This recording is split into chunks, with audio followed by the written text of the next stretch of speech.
Вести на Канал 8, добродојдовте.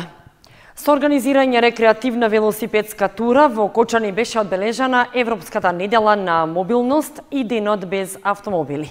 Организатор на настанот беше општина Кочани, а учествуваа стотина велосипедисти, меѓу кои и владини и представници на странски амбасади и на граѓански организации. Во рамки на одбележувањето на Европската недела на мобилност и на 22 септември, денот без автомобили, локалната самоуправа на Кочани во понеделникот попладнето беше организатор и домакин на меѓународна велосипедска тура што се возеше на патека во општината.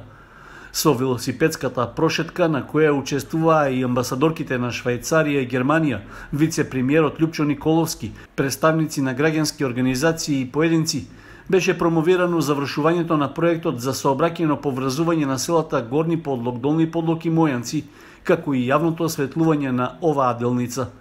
Градоначалникот Николчо Илиев најави дека локалната самоуправа ќе настојува да создава што подобра инфраструктура за велосипедистите и ќе ги мотивира граѓаните за соодветна сообраќајна култура кон ова превозно средство што не ја загадува животната средина. Ќе ја возиме патеката на оризот, како што рековме, да ја обновиме, да се подсетиме, како што верат нашите повозрасни кочанчани, и секако да се мотивираме да обезбедиме, односно да изградиме една модерна, современа велосипедска патека во тој регион. И секако последниот и најважниот повод, барем според мене, е официјално да го промовираме проектот за кој што доста долго време зборувавме, а тоа е да го пуштиме официјално во сообраќај и патниот правец од Антура до Мојанци, патен правец кој неодамна беше завршен, а денеска се завршува и осветлувањето. Тоа значи дека овие три села ќе бидат навистина нивото на живот ќе биде подигнато. Илиев додаде дека во моментот со проектот Планински велосипедски рај во Кочани се работи на изградба, реконструкција и надградба на постојните земјени велосипедски патеки на Осоговските планини. Од нив две се на релација од Браната градче до планинскиот рекреативен центар Пониква и обратно, со должина од по 15 километри. Третата планинска велосипедска патека е долга 2 километра и води од круната на Браната градче до водопадот во нејзина близина. Патеките ќе бидат означени со патокази, со уредени места за одмор, видиковци, клупи, канти за отпад и друга урбана опрема. Во Горни Подлог, во дворот на црквата Свети Јован Обсечен, велосипедистите имаа пауза и закуска со традиционални јадења од кочанското поднебје. Велосипедската тура по повод Европската недела на мобилност и денот без автомобили беше со вкупна должина од 15 километри, а се возеше на релацијата Кочани, Грдовци, Мојанци, Долни Подлог, Горни Подлог и назад. Фекална канализација ќе добијат жителите на дел од селото Зрновци. Стартуваше изградбата на канализациониот систем во должина од 500 метри. Проект вреден 1.600.000 денари. Започна изградбата на фекална канализација во село Зрновци. Жителите од овој крај ќе добијат канализација и почиста животна средина. Канализационата мрежа се поставува во должина од 500 метри. Средствата за реализација на проектот во висина од 1.600.000 денари се обезбедени преку Министерството за животна средина и просторно планирање. Се очекува да биде завршена за околу 20 дена, кога жителите на ова населено место ќе може да се приклучат на новиот канализационен систем. Овде не постоеше канализационен систем и луѓето од овој дел на населеното место Зрновци беа приморани да ги испуштаат своите отпадни води во непосредна близина на нивните живејалишта. Навистина имавме прилично загадена животна средина, неквалитетно живење, меѓутоа ете на крајот успеавме да обезбедиме средства да изградиме овде еден крак на фекална канализација во должина од 500 метра. Ќе бидат приклучени околу 20 на куќи, меѓутоа со можности понатаму, значи на овој дел кој што сега е веќе урбанизиран, така да која ќе дојде при изградба ќе можат сите, значи ќе имат обезбедено фекална канализација. Инаку во оваа 2020 година во општината Зрновци беа реализирани голем број проекти. Беше реконструиран домот во село Видовиште, во Мородвес имаме асфалтирано една улица Го асфалтиравме патот Зрновци-Мородиц со широчина од 5 метри, изградивме етно куќа, втората фаза, значи комплетно завршена, изградивме пешачка патека, го прошириме патот на излезот на Зрновци, еве сега се работи значи на кракот на фекална канализација и можам да најавам дека веќе распишуваме тендер за изградба уште на 2 улици во село Зрновци. Меѓу другото, општина Зрновци набави и механизација за потребите на комуналното јавно предпријатие Водна кула, камион за изнесување на комуналниот смет, како и трактор со целосна приклучна механизација за потребите на предпријатието. Кочани ќе биде дел од мрежата градови во нашата држава во која ќе се одржи розовата прошетка за поддршка на болните од рак на дојка. Настанот го организира Сдруженијето Борка и е закажан за внедела со почеток од 11 часот, а може да се вклучат сите граѓани од општината. Престојниот викенд Кочани ќе биде домакин на традиционалната розова прошетка со која им се дава поддршка на заболените од рак на дојка. Организатор на настанот е локалниот огранок на Сдруженијето Борка за секој нов ден, од каде упатија повик до сите граѓани да се вклучат во борбата против болеста, според чија смртност нашата земја е во европскиот врв. Поради пандемијата која е во ЕК, настанот нема да се одржи во Скопје, туку ќе се одржи локално во 14 градови низ Македонија, а сите ќе бидат вклопени во општиот европски настан кој се одржува во повеќе градови низ Европа и сето тоа ќе оди онлайн. Годинашниот настан е насловен како Rise of the Cure, кој ќе 2020 и во нашиот град ќе се одржи на летната сцена во градскиот парк и оттаму во 11 часот 27 септември.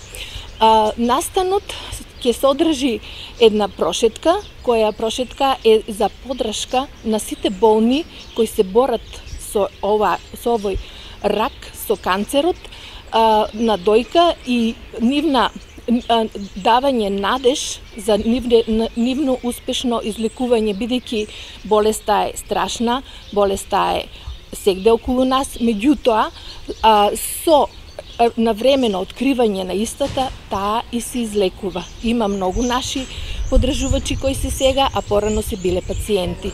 Од локалниот огранок на Борка ги повикаа и припадниците на посилниот пол да се вклучат во настанот. Според последните статистички податоци кај нас, дури 5% од машката популација заболува од рак на дојка. Одржувањето на розовата прошетка трка за лек е со поддршка од локалната самоуправа на Кочани. 10 уметници од Македонија учествуваат во ликовната колонија Арт варијации Стари поток 2020, која што секоја година се организира во Кочани од страна на Сдруженијето за култура, наука и општествени дејности Стари поток.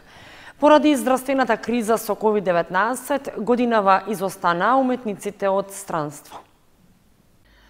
Започна манифестацијата Арт варијации Стари поток 2020, што во организација на Сдруженијето за култура, наука и општествени дејности Стари поток, 4-та година поред се одржува во Кочани. Во претходните 3 години учествуваа уметници од Бугарија, Србија и Македонија. Оваа година, поради новонастанатата здравствена криза со COVID-19, учествуваат само домашни уметници. Работат дома, сликаат уметнички дела што подоцна ќе бидат представени во изложба, која што исто така поради COVID-19 и запазување на мерките за заштита ќе биде организирана надвор пред некои од културните институции во Кочани. На колонија во Македонија ќе учествуваат 10 уметника и тоа од Кочани Мики Трендафиловски, односно од Кочани ќе бидат Елизабета Зафирова Стојанова, Надет Замбова и Марија Дончева. Од Куманово ќе биде Мики Трендафиловски, Трајан Трајковски и Стефановски Александар. Од Зрновци ни доаѓаат наставничката по ликовно образование Сладжана Гаврилова, Нина Спирова, Нина Савева и Марио Дејанов, а додека од Виница ни доаѓа уметничката Благица Стојановска. Овие уметници ќе творат од денес, па почнувајќи од денес се до 28 септември, но реков поради новонастанатата ситуација со вирусот, тие нема да се групираат, да имаме заедничко дружење, туку своите дела ќе ги работат на слободна тема во сопствена режија. за на крајот на 28 да ги изложиме пред кочанската јавност, ќе направиме на отворено, значи представување на нивните дела.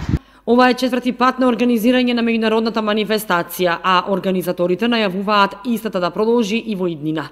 Проектот финансиски е поддржан од Министерството за култура.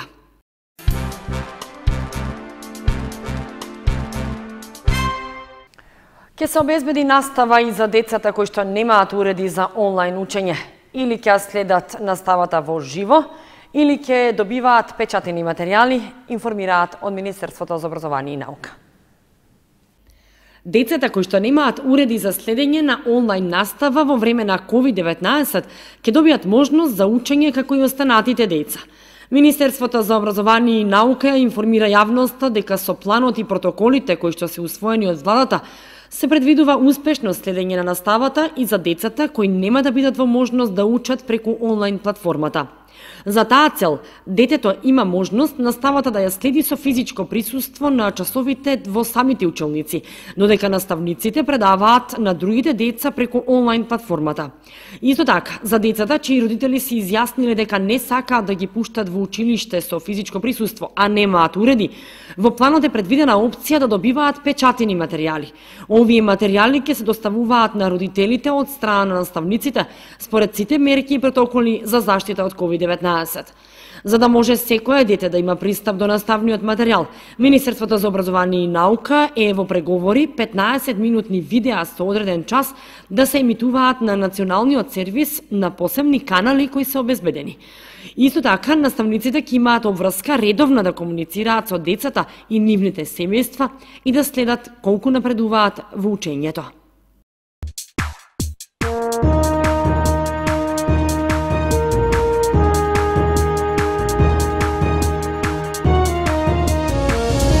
И за крај информацијата од спортот.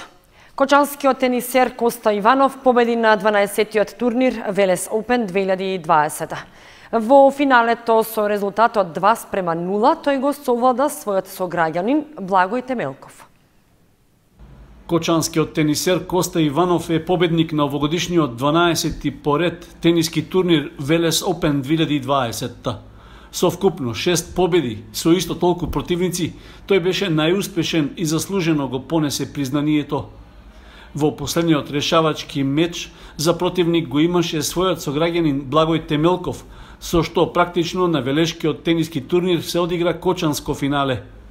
Иванов беше поуспешен од Темелков и со резултат 2:0, по сетови 6:1 и 7:5, без проблеми дојде до титулата и пехарот. На турнирот во Велес годиново учествуваа 48 тенисери. Организаторот се погрижи на надпреварите да бидат испочитувани сите протоколи за заштита од COVID-19. Инаку традиционално тенискиот турнир Велес Open е во организација на клубот Борец од овој град, а со финансиска поддршка на локалната самоуправа на Велес.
Почитувани, со временската прогноза ги завршуваме и овие вести на Канал 8. Останете и понатаму со нашата програма. Довидување.